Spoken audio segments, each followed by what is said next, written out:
Okay, hello everybody, I'm back. I wanted to share something with you very quickly. So, as you can tell, I have a green screen behind me because I had to move my office into my living room. And I have an open concept living room area that's like open to the kitchen and the dining room, and it's very distracting. So, I hope you don't mind that I'm using a green screen so that there's less distraction. And also, I just wanted to let you know that I do have the wash or the dishwasher on in the background. I'm sorry if you can hear it, but life goes on, right? So today I'm going to be sharing with you all about herbal oils and how to make them. I decided that I would show you how to create an herbal oil using calendula. Calendula is a wonderful herb. It's a flower. It's orange, and it actually, just to look at it, it just makes me feel so filled with hope because the color is very visually stunning to me.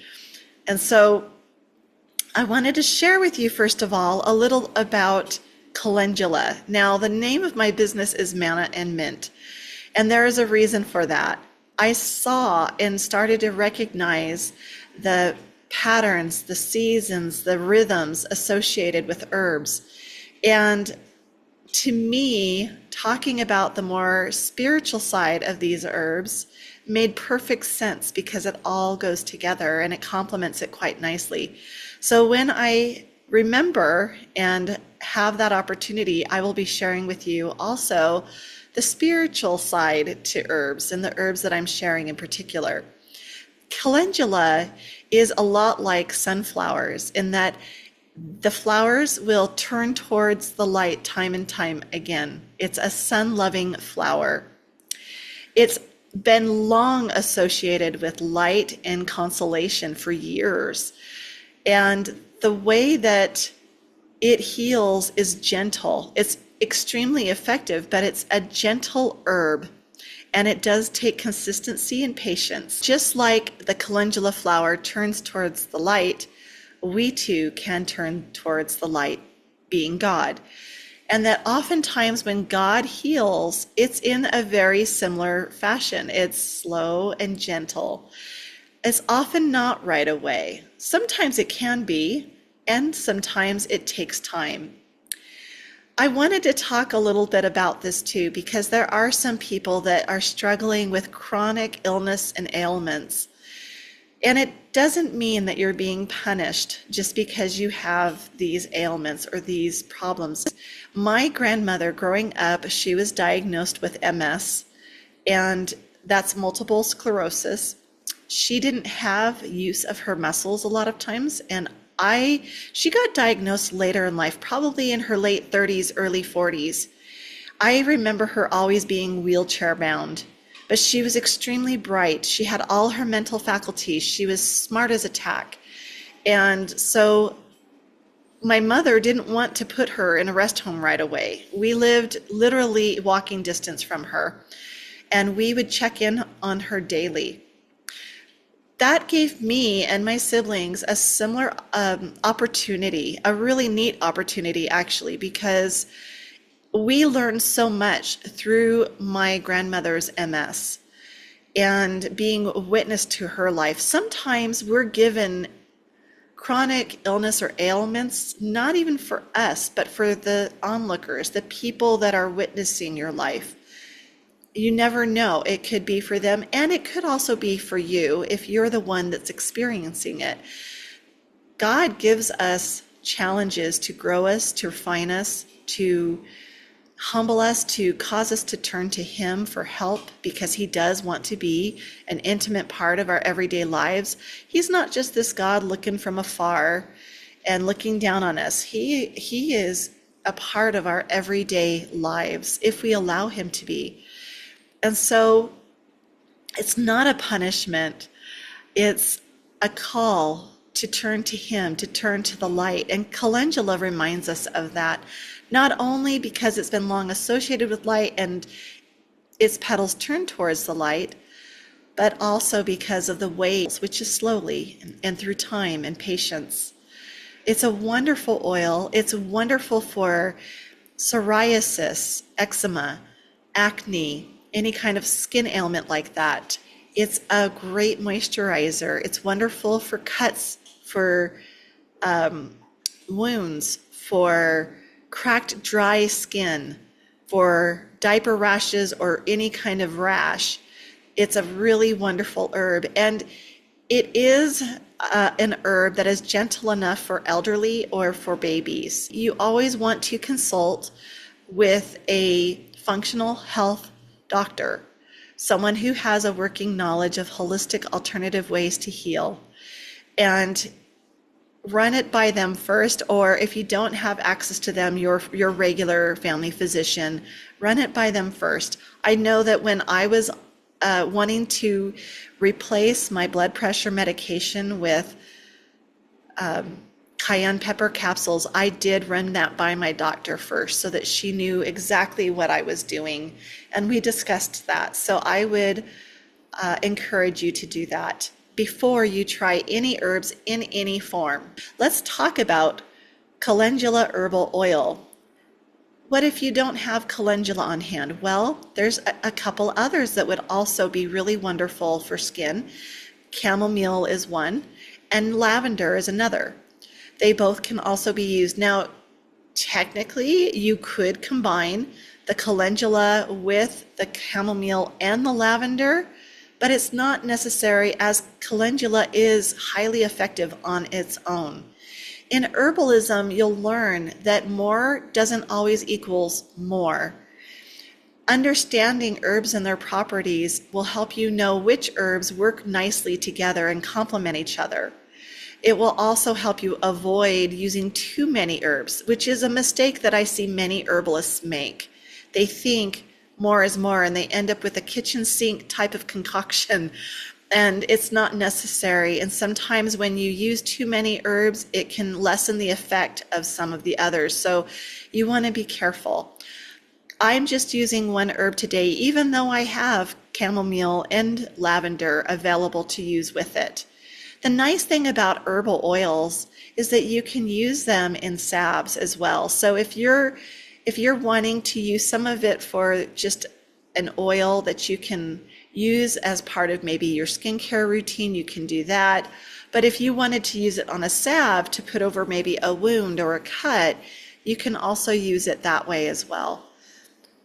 I am so excited to share with you how to make this. Let's talk about the shelf life of herbal oils. The shelf life is anywhere from 6 months to 9 months. I would personally err on the 6-month side. You want to store it in a dry, cool, dark place, away from sunlight and heat. And that's not only during a time that it's extracting, but also during the time after it's been extracted and poured into a container.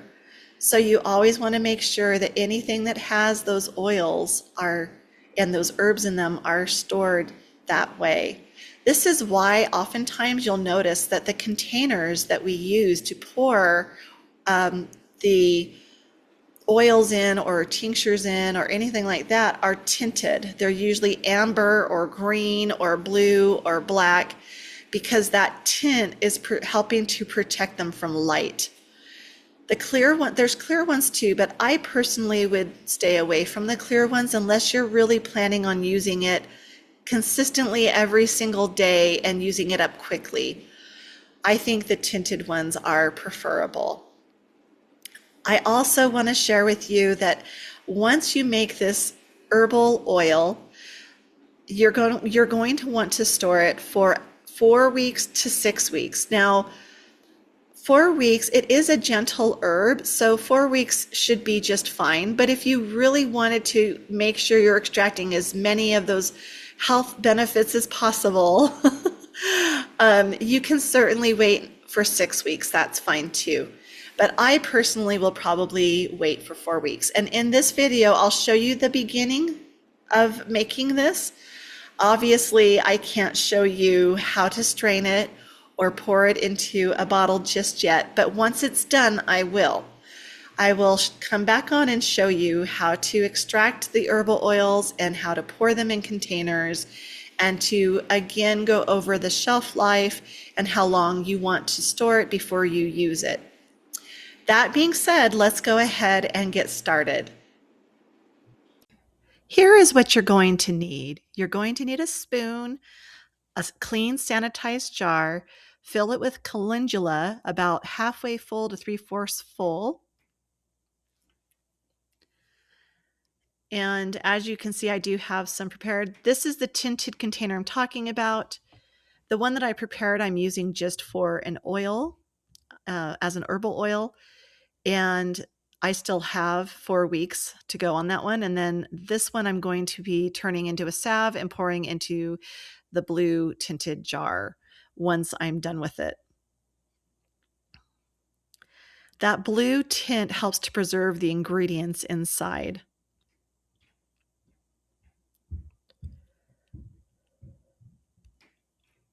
And I'll also be using a carrier oil. I'm using organic extra virgin olive oil. You can use regular olive oil. You can also use almond oil. You can also use jojoba oil. You'll want to pour it so it covers the calendula completely. Uh, you may even want to have a little bit above it, like about an inch above that. So almost full, but not quite.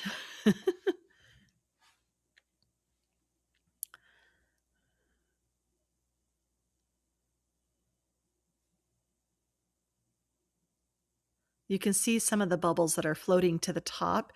You'll want to use a spoon to get all of the bubbles out. You don't want any air inside of the container. I think I might pour just a little bit more. It does swell. Dried herbs will swell once you cover them completely with oil. And you'll notice that even after I've poured the oil, it starts to swell.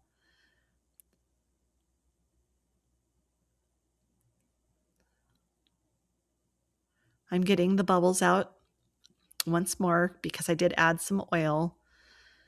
Just making sure that everything's down there. You don't want any herbs above the oil if you can help it. You want the oil to cover it completely.